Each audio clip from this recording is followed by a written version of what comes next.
Ayun, magandang gabi mga kapanyero. Kumusta po kayo ngayon? Kumusta po ang mga buhay-buhay nyo? Kumusta po kayo sa mga kinakatayuan nyo ngayon? Okay lang po ba kayo? Naghapunan na po ba ang lahat? Ayun nga, patulog na lang ako. Nakaisip pa ako ng content.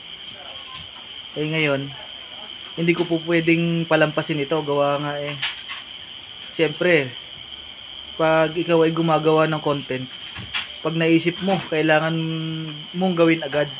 Kasi pag sa kinabukasan, pag nakaisip ka ng iba, mawawala na yung una mong naisip.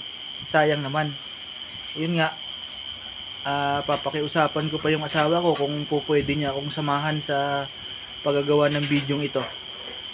Pero syempre, yung mga sasabihin niya, ituturuan natin siya. Pero hindi niya alam yung sa dulo ng video na para pala sa kanya yung ating content. Yun mga kapanyero, sana tulungan niya ako sa bidyong ito.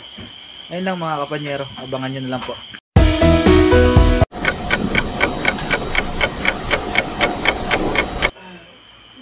Daddy, malapit ng February 14. Anong plano mo sa akin? February 14? Ano mayroon sa February 14? Valentine's yun, di ba? Daddy. Alam mo kasi, ang February 14, para lang yan sa mga asawang mababait. Babait naman ako. Maalalahanin sa asawa, Oo. naglalaba. Pero sa kagaya nyong bungangera, silosa, cellphone ng cellphone, tulog ng tulog, ang dapat sa inyo, February 15. Bakit naman? February 15, araw ng sahod.